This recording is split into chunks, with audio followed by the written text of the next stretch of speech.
কোলের বাচ্চাকে কোলের মধ্যে লইয়া পানির জন্য নিচে যাইতেই অসংখ্য তীর চতুর্দিক থেকে সন্তানের বুক চিজ করে ছিদ্র করে বেরিয়ে গেল। বাবাজি,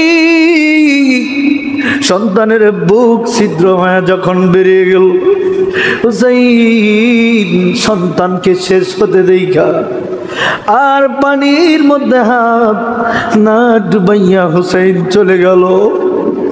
কারবালার ইতিহাসটা যখন সামনে চলে আসে, কারবালার ঘটনাটা যখন আমরা শুনতে থাকি, তখন আমার হৃদয়টা কম্পন সৃষ্টি হয় একটা কারণে। সে কারণটা হলো যে সেই ৮০ জন মতান্তরে ৭১ জনের মধ্যে প্রায় ২১ জন প্লাস শিশু বাচ্চা ছিলেন, ছোট ৫ বছর, ৬ বছর, ৪ বছর।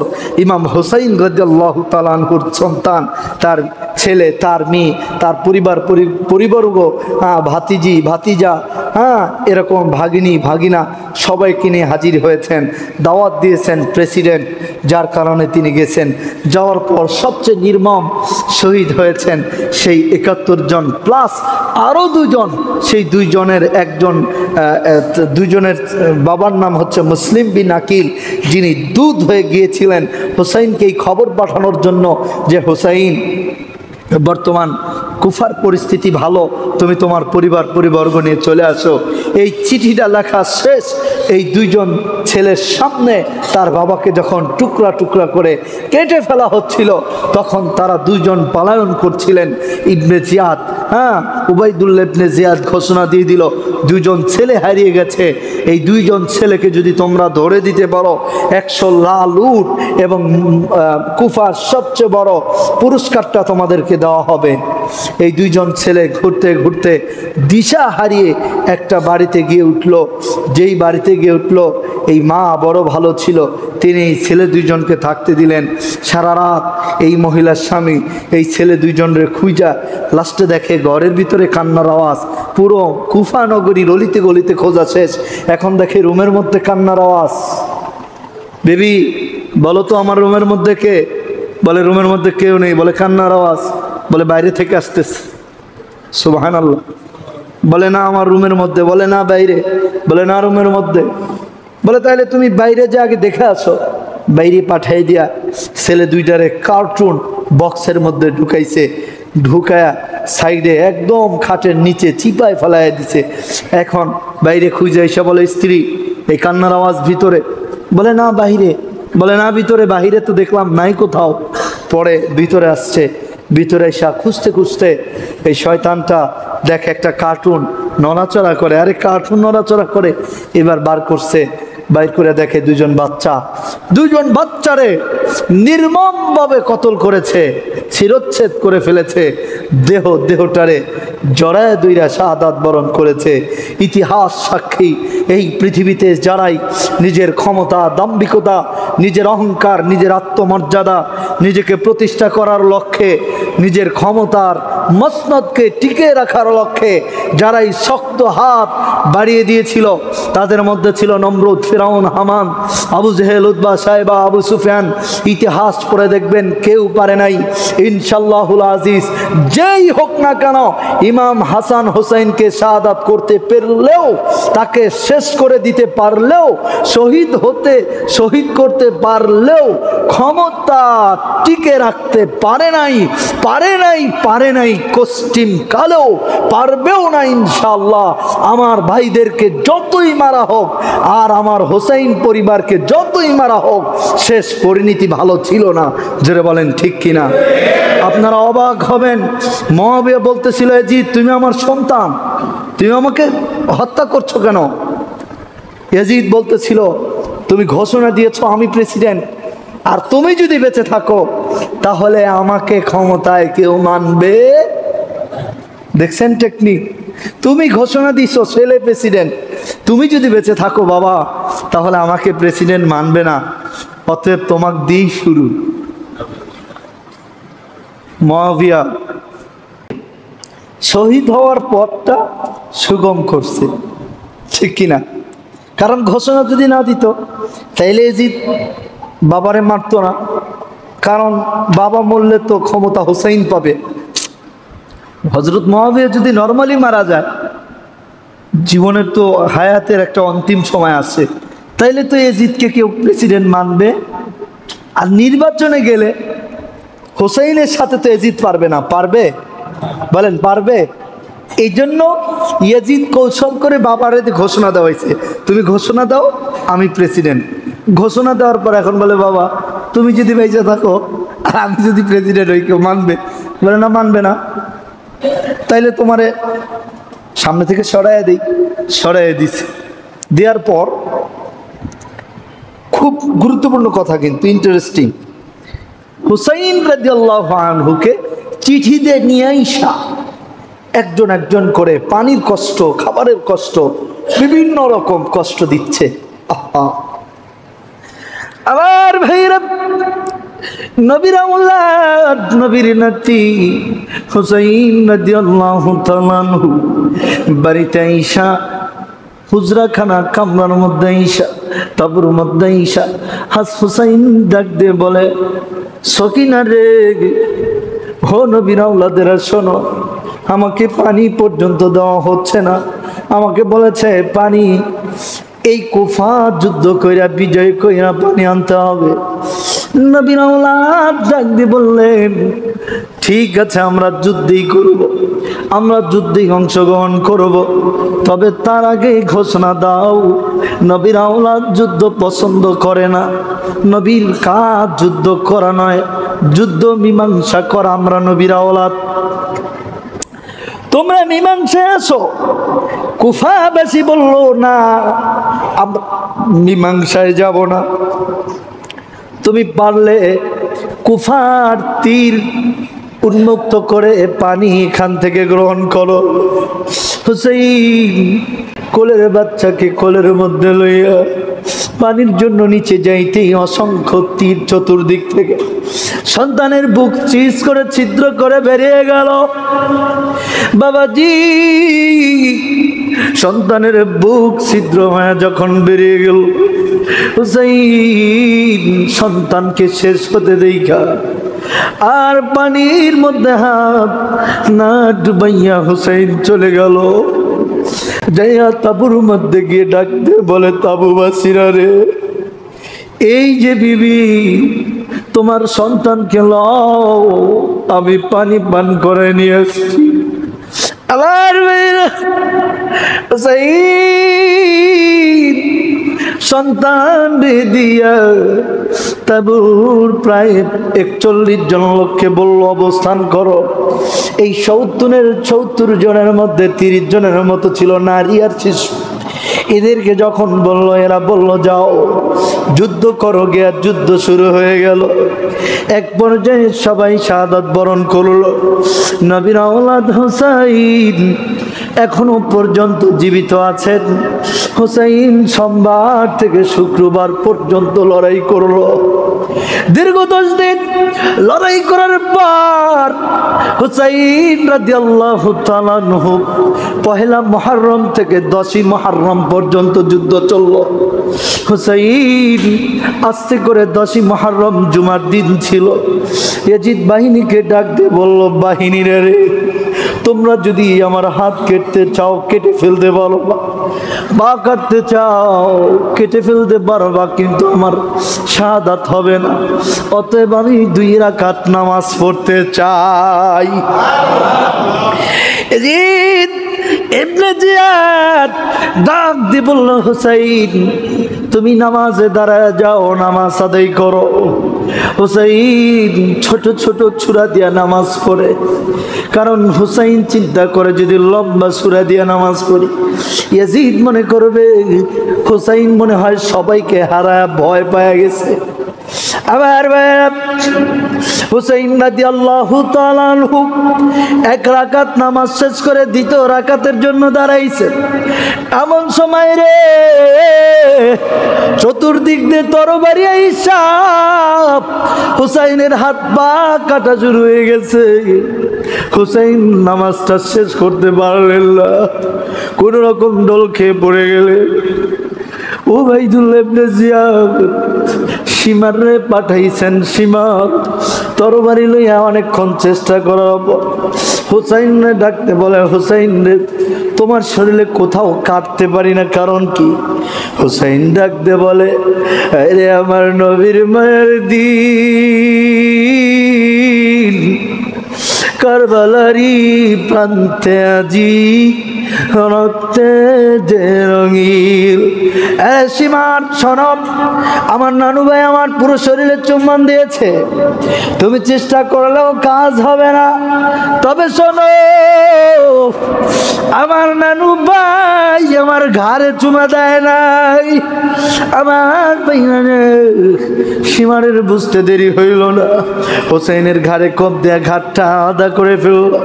হোসেনের মস্তকটা লইয়া দেহটা ছিটকে পড়ে গেল।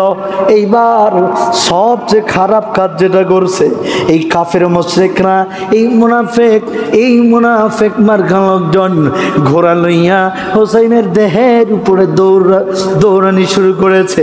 দেহটা ছত্র বিচ্ছন্ন হয়ে গেছে। গর্দানের ভিতরে সীমারের হাতে যে তরবারি ছিল গলার মধ্যে দিয়া তরবারিটা ঢুকাইয়া, তরবারিটা উঁচু করিয়া, মাথাটা উঁচু করিয়া হোসেন এইবার ইয়াজিদের কাছে লইয়া যায়। ভাইজান, হোসাইনকে যে কাফের বলবে না সেও ইয়াজিদকে যে কাফের বলবে না সেও কাফের, ইয়াজিদকে যে মুসলমান মনে করবে সেও কাফের, ইয়াজিদকে যে ইমানদার মনে করবে সেও কাফের। গত কয়েক বছর আগে একজন বিখ্যাত বাংলাদেশের জনপ্রিয় একজন পীর, উনি ফতোয়া দিয়েছিলেন। তিনি বলেছিলেন, হযরত ইয়াজিদ রহমাতুল্লাহ আলাইহি, আমি ছোট্ট মানুষ ঘোষণা দিয়েছিলাম, এই পীর যদি এই কথা না উত্থাপন করে, যদি এই কথার জন্য তওবা না করে, এই পীরও কাফের। এই পীরকে যারা পীর বলবে তারাও কাফের, কারণ ইয়াজিদ স্পষ্ট কাফের।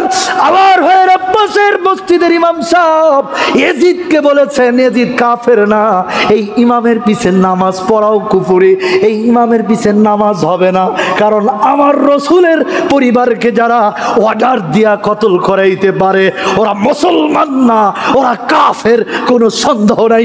জোরে বলেন ঠিক না বেঠি? আমার ভাইয়েরা, ইমামতি ঠিক রাখতে গিয়া ইয়াজিদকে মুসলমান বলার সুযোগ নাই। ইমামতি থাকবে না যাবে সেটা পরের হিসাব। ইয়াজিদ কাফের, এতে কোনো সন্দেহ নাই। যেই লোক বলবে ইয়াজিদ মুসলমান, ওই লোকটাও কাফের, এতেও কোনো সন্দেহ নাই। জোরে বলেন ঠিক না বেঠি? আমার ভাইয়েরা, আমার কাছে ওখান থেকে লোক আসছে, আইসা আমাকে ডাক দিয়ে বলে, হুজুর ইয়াজিদকে বলছে ইয়াজিদ কাফের না। বললাম, এই ইমাম সাহেবের আগে তাড়ান, এটা নিশ্চিত মুনাফিকদের টাকা খায়। ইয়াজিদের দালালি করার মতো কোনো সুযোগ আল্লাহর ঘরে নাই। যারা বলেন ঠিক কিনা?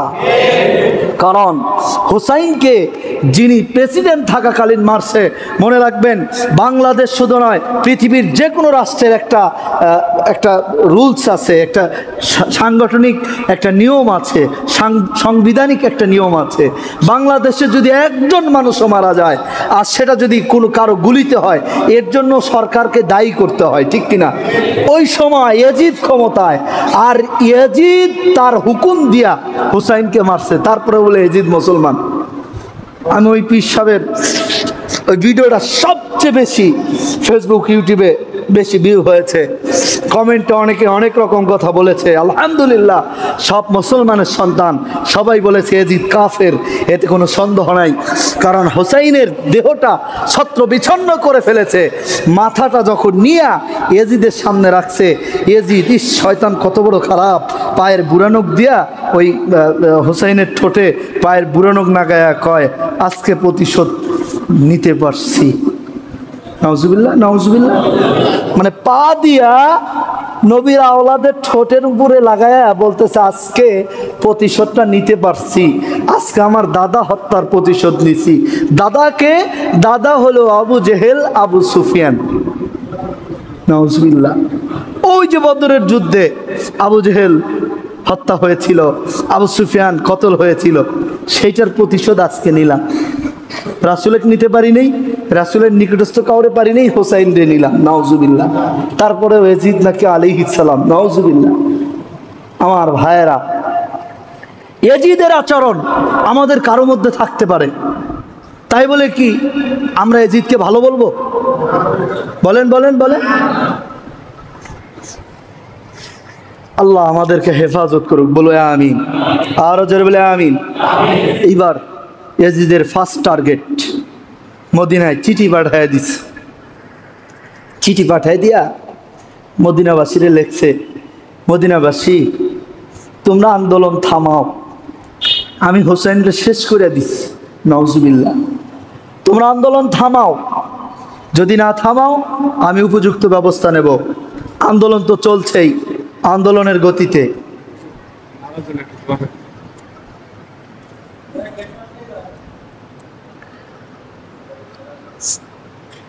এবার ইয়াজিদ সৈন্য পাঠায় দিছে, হাজার হাজার সৈন্য, যাও মদিনার কাবাকে ভেঙে দাও, রাসূলের রওজাকে ভেঙে গুড়িয়ে দাও। নাউজুবিল্লাহ। এজিদ এখনো মুসলমান। এই মুনাফিকরা কয় এজিদ এখনো মুসলমান। কাবা শরীফ গেছে ভাঙতে, এটা মুসলমান ভাঙতে যাবে? বলেন বলেন বলেন। তাও মুসলমান। এজিদ কাবা শরীফ ভাঙতে গেছে। এখন আপনারা বলেন তো, যিনি প্রধানমন্ত্রী হয় বা যিনি রাষ্ট্রপ্রধান হয়, তিনি নিজে গিয়া আন্দোলনে শরিক হয় নাকি প্রশাসন দিয়া শরিক করে? সবাই বলেন, সবাই বলেন। হ্যাঁ, প্রশাসন দিয়ে। তিনি তার প্রাইম মিনিস্টার হাউস সেখানে বসে থাকে, বা তিনি প্রধানমন্ত্রী হিসেবে তার গদিতে বসে বাহিনীকে অর্ডার দেয়, তোমরা গিয়ে মারো, নাকি? ঠিক তো? সাথে সাথে সাংগঠনিক যে দলের কর্মীরা থাকে তাদেরকেও হাতিয়ার হিসেবে ব্যবহার করে, করে কিনা? তো এখন বলেন, ইয়াজিদ কি নিজে কাবা ভাঙতে গেছিল না সৈন্য পাঠাইছে? কোনটা? বলেন বলেন, সবাই বলেন, সবাই বলেন। এখন বলেন, ইয়াজিদ তাহলে নির্দোষ, সে যায় নাই? এটা বলবেন আপনারা? এটা আপনারা বলবেন? ব্যাখ্যাটা বোঝেন। ইয়াজিদ তো যায় নাই, সে লোক পাঠাইছে। কি পাঠাইছে? আর্মি, র্যাব, পুলিশ, বিজিবি, এগুলোরে পাঠাইছে। কেন পাঠাইছে? কাবা শরীফকে ভাঙো। কারণ মদিনার মুসলমানরা আমাকে নেতা হিসেবে, এই তো নাকি, এইবার গেছে ভাঙতে। এখন আমরা যদি বলি ইয়াজিদ নির্দোষ, সে যায় নাই, হবে? হবে না। কারণ রাষ্ট্রের নিয়মই এরকম, পৃথিবী শাসন করার নিয়মটাই এরকম যে ক্ষমতার লিডার সে শুধু বসে থাকবে, অর্ডার দিবে, কাজ হবে, ব্যাস। আমার কথা কিন্তু আবার আপনারা রাজনীতি অঙ্গনে নিয়ে না। আমি কিন্তু এখনো হোসেনের কারবালার ইতিহাসেই আছি, কিন্তু কেন যেন আমার ভাগ্যটা খারাপ। আজকের দেশের অবস্থা যা, হোসেনের ইতিহাসের অবস্থা তা। এখন এই দোষ কি আমার? বলেন। আজকে যে ওয়াজটা করব, গত সপ্তাহে ঘোষণা দিছিলাম না? ছিল তো, বলছিলাম তো। এখন আমার আবার দোষী পাইবেন না যে হুজুরের কথা তো সব আমাদের সাথে মিলল। এটা বাস্তবতা, মিললে কিছু করার নাই। কারণ আমার ওয়াজটা কারবালার ওয়াজ। কারবালার ওয়াজটা এরকম, যখন ভাঙতে গেছে, এখন ভাঙবে, মদিনার লোকজন তো মিছিল করতেইছে। এইবার ছাত্ররা, ছোট বড়, মিডিয়াম, মাঝারি, বুড়া, সবাই যার হাতে যা আছে সব নিয়ে বের হয়ে একটা যুদ্ধ হয়েছে। যুদ্ধ হওয়ার পর কাবা ভাঙতে পারে নাই, বাইতুল্লাহ ভাঙতে পারে নাই, রওজা ভাঙতে পারে নাই। এরকম কিছু মানুষ শাহাদাত বরণ করেছে।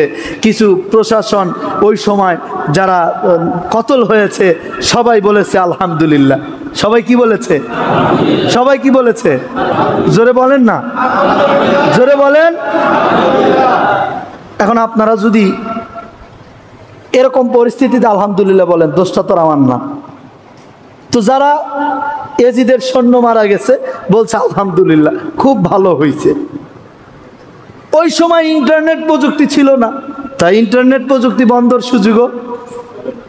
তাছাড়া ওই সময় যদি ওয়াইফাই আর ইন্টারনেট গ্রামীণ, এয়ারটেল, রবি থাকতো, তো ওই সময় ইন্টারনেট বন্ধ করে দিত। ব্যাপারটা বোঝেন, বোঝেন ব্যাপারটা। তো ওই সময় এটা ছিল না, এই প্রসঙ্গে আমি যাব না। ইয়াজিদ এরকম ঘটনা ঘটানোর পরেও কিছু মানুষ বলতেছে ইয়াজিদ মুসলমান। মুসলমান বলার কোনো সুযোগ নাই। হুসাইন রাদিয়াল্লাহু তাআলা আনহুর শহীদ হওয়ার পর তার মস্তকটা এভাবে লাঞ্ছনা, অপমাননা দিয়েছে। তারপর মিশরের কিছু মুসলমান, কিছু ফকিহ ইয়াজিদের কাছে ওই সময় কোনো কারণে গেছেন বা ওনারা ছিলেন, ওনারা ব্যাপারটা সহ্য করতে পারেন নাই, ব্যাপারটা ওনাদের সহ্য হয় নাই যে রাসূলের আওলাদের মাথা নিয়ে এরকম অপমাননাকর কথাবার্তা এটা মেনে নেওয়া। ওনারা ইয়াজিদকে স্বাভাবিকভাবে উত্তম মাধ্যম কিছু দিছে, দিয়া মাথাটা নিয়ে চলে আসছে মিশরে। হুসাইন রাদিয়াল্লাহু তাআলা আনহুর রওজা কোথায়? দুইটা, একটা মিশরে একটা কুফায়। কয়টা? দুইটা, একটা মিশরে একটা। মিশরে যেটা সেটা হচ্ছে হুসাইন রাদিয়াল্লাহু তাআলার মস্তক, মাথা, ব্যাপারটা ক্লিয়ার হই। আর কুফায় যেটা ওটা হচ্ছে হুসাইন রাদিয়াল্লাহু তাআলা আনহুর দেহ। দেহটা কি অবস্থা? ঘোড়া দিয়ে পাড়ায়া এটাকে ছিন্ন বিচ্ছিন্ন করে ফেলছে। আবার ভাইরা আমার বন্ধু, এইবার ইয়াজিদ ডাক দিয়ে বলে ঘটনা এখানে শেষ না। হোসাইন যেই ঘোড়াটা ব্যবহার করত, হোসাইনের এই ঘোড়াটা আবার লাগবে। কেন লাগবে রে? বলে হোসাইনের এই ঘোড়াটা আমার নবী নিজে ব্যবহার করেছে। নবীজি চলে যাওয়ার পর এই ঘোড়াটা আবু বকর সিদ্দিক আকবর ব্যবহার করেছে, এই ঘোড়াটা ওমর ওসমান ব্যবহার করেছে, এই ঘোড়াটা আমার বাবা মুআবিয়ার হাত থেকে হাতছানা হয়ে গেছে। সিফিনের যুদ্ধে ঘোড়াটা নবীর আওলাদের কাছে চলে গেছে। আমার এই ঘোড়াটা লাগবে রে, আমি যদি এই ঘোড়ায় উঠি মদিনাবাসী আমাকে প্রেসিডেন্ট মেনে নিবে, কারণ এই ঘোড়ার মধ্যে আল্লাহর রহমত আছে। এ বাবাজি, এইবার হুসাইনের ঘোড়া ওই যে কুফান নদীর কাছে ডুকরে ডুকরে কান্দে। ঘোড়ার ভিতরে বল্লম ঢুকেছে, তীর ঢুকেছে, তরবারির আঘাত খেয়েছে। ঘোড়া ছিন্ন জীর্ণ হয়ে পড়ে আছে। ঘোড়াটারে সীমার লইয়া লোকজন লইয়া যত্ন সহকারে চিকিৎসা বাদি দেয়া সুস্থ করে ফেলেছে। ইয়াজিদ ঘোড়ার জন্য চিঠি লিখছে, ঘোড়া লইয়া আসো। ঘোড়া লইয়া আসছে। ইয়াজিদ ঘোড়ার উপরে উঠতে চায়, ঘোড়া উঠতে দিবে না, কারণ মুসলমান যেই ঘোড়ায় ওঠে এই ঘোড়ায় কাফের, ঘোড়া উঠতে দেয় না। অনেক জোড়া জুলুম পর ঘোড়ারে এইবার ইয়াজিদ বুঝায়, ঘোড়া রে তুই কেন আমার উঠতে দিস না বল? আমার সৈন্যদের কেন তোর ঘাড়ে উঠতে দিস না? তুই উঠতে দে, আমি তোরে অনুমতি দিলাম, তুই প্রতিশোধটা নিয়ে নিস। ঘোড়া উঠতে দেয় না, কারণ ঘোড়া অবলা প্রাণী, আশরাফুল মাখলুকাতকে মারতে পারে না। ঘোড়া প্রতিশোধ জিনিসটা বোঝে না, কিন্তু ঘোড়াকে ইয়াজিদ বুঝায় দেয়। ইয়াজিদ ডাক দিয়ে বলে, ঘোড়া রে তুই দরকার পড়ে হোসাইনের প্রতিশোধটা নিস, কিন্তু তুই আমার অন্তত উঠতে দে। মদিনার লোকজন হাসাহাসি করতেছে, কুফার লোকজন হাসাহাসি করতেছে, আমারে লাঞ্ছনা বঞ্চনা দিতেছে রে।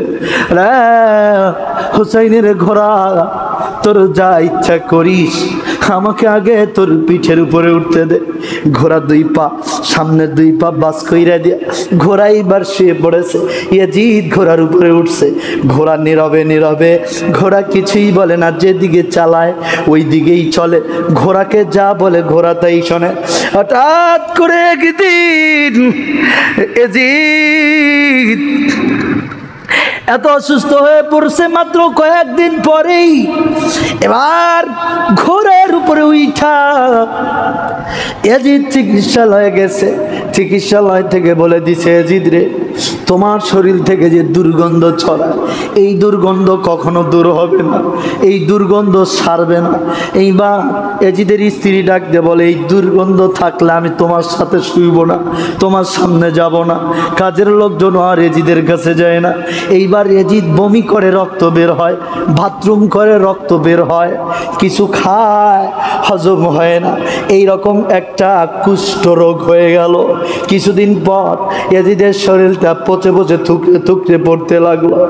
এ বন্ধু, ঘোড়া এজিদকে দেখলেই ফু দেয়, ঘোড়া এজিদকে দেখলেই ফু মারে, ঘোড়া এজিদকে দেখলেই হাই ছাড়ে। আল্লাহর প্রাণীর দোয়া আল্লাহ কবুল করেছে। এজিদ ধীরে ধীরে দুর্বল হয়ে যায়, কোথাও কোনো চিকিৎসা নাই। পুরো কুফা, সিরিয়া, বসরা, পুরো অর্ধ পৃথিবীর থেকে চিকিৎসক নিয়োগ দেওয়া হয়েছে। সবাই বলেছে এজিদের কোনো চিকিৎসা নাই। এইবার এজিদের লোকজন সিদ্ধান্ত নিয়ে নিয়েছে এজিদকে এইভাবে এই রাজভবনে রাখা যাবে না, পুরো রাজভবনটা দুর্গন্ধ ছড়ায় গেছে। বলে তাইলে একটা কাজ করো। কি কাজ করবা?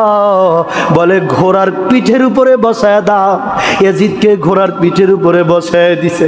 এজিদ ঢোল খেয়ে নিচে পড়ে যায়। এইবার উজিররা সিদ্ধান্ত নিছে ঘোড়ার পিঠের সাথে শক্ত করে রশি দ্বারা বান্ধা ঘোড়াকে ছেড়ে দাও, ঘোড়া যেদিকে ইচ্ছা চলে যাক, আর এজিদের জায়গায় অন্য কাউকে বসায় দাও। এইবার বলেন রাখে আল্লাহ, মারে কে? মারে আল্লাহ। আবার ভাই আল্লাহর বিচার হয়, আল্লাহ বিচার করেন। কিন্তু একটা ঘটনা ঘটে যাওয়ার পর, ঘটনা আল্লাহ ঘটানো পর্যন্ত কিছুই বলেন না। কারণ আল্লাহ আমাদের ঈমান পরীক্ষা করতে চায়। আল্লাহ দেখতে চায় আমরা ঈমানদার মুত্তাকি কিনা। আবার ভাইরা, হোসেন রাদিয়াল্লাহু আনহুর ঘোড়া এমন দৌড় শুরু করেছে, কিছু দূর যাওয়ার পর ছোট ছোট খেজুরের বাগান, মানে বাগান বিশাল কিন্তু গাছগুলো ছোট ছোট, এরকম একটি বাগান। হোসেন রাদিয়াল্লাহু আনহুর ঘোড়া এই বাগানের ভিতরে আঁকা বাঁকা দৌড় শুরু করেছে। কখনো এজিদের মাথা গিয়ে গাছের খেজুরের কাটার সাথে বাড়ি খায়। সুবহানাল্লাহ, আরো জোরে, আরো জোরে, আরো জোরে। কখনো কখনো যাইয়া হুসাইনের দেহটা খেজুরের ডালের সাথে বাড়ি খায়, ছত্র বিচ্ছিন্ন হয়ে গেছে। আর রাহিকুল মাকতুম 481 নাম্বার পৃষ্ঠা, সরি 441 নাম্বার, 42-43 নাম্বার পৃষ্ঠা। হুসাইন রাদিয়াল্লাহু তাআলা আনহুর ঘোড়া ইয়াজিদরে এমন ভাবে নিয়ে দৌড় পারছে, ইয়াজিদের চামড়াগুলো খেজুর গাছের চামড়ার সাথে চূর্ণ বিচূর্ণ হয়ে মিশে গেছে, পুরো বাগান দিয়ে দুর্গন্ধ ছড়ায় পড়ছে। যারা বলেন সুবহানাল্লাহ। আমার ভাইরা, ইতিহাস সাক্ষী, যারা নেককার মানুষদেরকে, নবীর আওলাদদেরকে মেরেছে, তাদের বংশ নিবংশ হয়েছে, তাদের দেহর অস্তিত্ব পর্যন্ত খুঁজে পাওয়া যায় নাই, তাদের জানাজা পর্যন্ত যথাসময় হয় নাই, তাদের জানাজা দেওয়ার লোক পাওয়া যায় নাই। ইনশাআল্লাহুল আজিজ কিয়ামত পর্যন্ত যত এই রিলেটেড ঘটনা হবে, যত সাধারণ মানুষ মরবে, মনে রাখবেন যারা এই ঘটনাগুলোর লিড দিবে তাদের অবস্থা এমন হবে জানাজা করার লোক একটাও খুঁজে পাওয়া যাবে না। জোরে বলেন ঠিক না বেঠি? আবার ভাইয়া, এই জন্য আমাদের শিক্ষা নিতে হবে হুসাইন থেকে, ইয়াজিদ থেকে। এই যে আজকে 12ই মুহররম, এই মুহররম মাস থেকে, ঠিক কিনা বলেন, ঠিক কিনা বলেন? আমার ভাইরা, এই জন্য আমরা ইনশাআল্লাহুল আজিজ নিজেরা এখন থেকে নিজেদের আদর্শকে তৈরি করি। কেউ আমাদেরকে একটা ধমক দিলে আমরা বলবো ভাই ভুল হয়ে গেছে, আপনি রাগ করেন না। কেউ আমাদেরকে আঘাত করলে বলবো ভাই সরি, ভাই সরি। আমরা নিজের আত্মসমর্পণ করে চলে যাব। কিন্তু মনে রাখবেন আজকের আপনার আত্মসমর্পণ কালকে আল্লাহর পক্ষ থেকে বিচার ফয়সালা হয়ে যাবে। আমার ভাইরা, আমার বন্ধুগণ, আমরা এখন নিরুপায় অসহায় হয়ে গিয়েছি, আমাদের কিছুই করার নাই, কারণ আমরা হোসাইনের উত্তরসূরি। ঠিক কিনা, ঠিক কিনা, ঠিক কিনা? হোসাইনের উত্তরসূরিরা তারা কখনো প্রতিবাদ করে না, তারা কখনো কাউকে মারতে চায় না। হোসাইন নিজে শাহাদাত বরণ করেছে। হোসাইন যদি বলতেন আমার ঘাড়ে আঘাত না করা পর্যন্ত আমি শহীদ হব না, ওরা কি বুঝতে পারতো না? কি বলেন? কিন্তু হুসাইন দেখলেন কি দরকার, আমার স্ত্রী চলে গেছে, আমার ছেলে বিয়ে চলে গেছে, নবীর আওলাদের কেউ নাই, আমি একা বেঁচে থেকে আর কি করব? আমার ভাইরা, আমার বন্ধু, আবার নবীজির 3 দিন খবর নাই। 3 দিন পর রাহমাতাল লিল আলামিনের খবর পাওয়া গেল। নবীজি টুকরে টুকরে কাঁদতেছে। বিস্তারিত আর একদিন বলবো, শুধু শিরোনাম শেষ কথাটুকু বলি। আমার নবীজির কাছে সাহাবায়ে কেরাম পৌঁছে গেছে। সাহাবায়ে কেরাম বলতেছে, ইয়া রাসূলুল্লাহ আপনি মাথা উঠান। নবীজি বলে না, নবীজির কোনো সারা শব্দ নাই। আবু বকর বললেন, ইয়া রাসূলুল্লাহ আমার সব আমল আপনাকে দিলাম, আপনার উম্মতদেরকে দিলাম। নবীজি কিছুই বলে না। ওমর বললেন, ইয়া রাসূলুল্লাহ আবার সব আমল আপনার উম্মতদেরকে দিলাম। নবীজি কিছুই বলেন না। ফাতেমাকে খবর দেওয়া হলো। ফাতেমা এসে বলছেন, আব্বা আমি আমার জীবনের সব আপনার জামাতা আলী জীবনের সব দিয়ে দিল। নবীজি মাথা নাড়ায় না। হাসান হুসাইন নবীজি সেজদার তো অবস্থায়, এমন সময় নবীজির ঘাড়ের উপরে গিয়ে বসবেন। ফাতেমা বলল, বসো না। নানু ভাইয়ের মাথার উপরে হাত দিয়ে বলো, নানু ভাই আমরা 2 ভাই আপনার উম্মতের নামে জীবনটা দিয়ে দিলাম। এবার রাহমাতাল লিল আলামিন নবীজি মাথা উঠায়া হাসান আর হুসাইন লেটুবা দেয় আর ডাক দিয়ে বলে, তোরা 2 ভাই কেন এই কথাটা বললি রে? যা যা, আমার আল্লাহ তোদের 2 ভাইয়ের ওসিলায় আমার হুসাইনি সব উম্মতদেরকে জান্নাতি বানায় দিবে। আল্লাহ রাব্বুল আলামিন কিয়ামতের ময়দানে বলবেন, হুসাইনকে ভালোবাসছে কারা? উম্মতরা বলবে, আমরা হুসাইনকে ভালোবাসছি। বলে, যাও ইয়া রাসূলুল্লাহ, হে মুহাম্মদ আপনি আজকে হুসাইনি মুসলমান যারা যারা হুসাইনের নাম শুনলে কলিজাটা কেঁপে উঠতো, যারা হুসাইনকে ভালোবাসতো, এই মানুষগুলোরে হুসাইনের সাথে সাইয়্যিদা শাবাবি আহলিল জান্নাহ আল হাসান আল হুসাইন, এই 2 জনের নেতৃত্বে হুসাইনি সব মুসলমানকে জান্নাতে সবার আগে ঢুকায়া দেয়। আমার ভাইরা, আমরা হুসাইনি মুসলমান হয়ে পৃথিবীর থেকে চলে যেতে চাই ইনশাআল্লাহ। হুসাইন আগে কখনো আক্রমণ করতে পছন্দ করতেন না। হুসাইন আগে যুদ্ধ বিগ্রহ করতে পছন্দ করতেন না। হাসান তো নিজের রাজত্বই ছেড়ে দিয়েছেন, তারা এরকম খামখাম করতেন না। আল্লাহ তাআলা আমাদেরকে তাদের সহবত, তাদের যে আদর্শ, তাদের যে অভ্যাস সেটাকে কবুল করেন বলে আমিন। আমি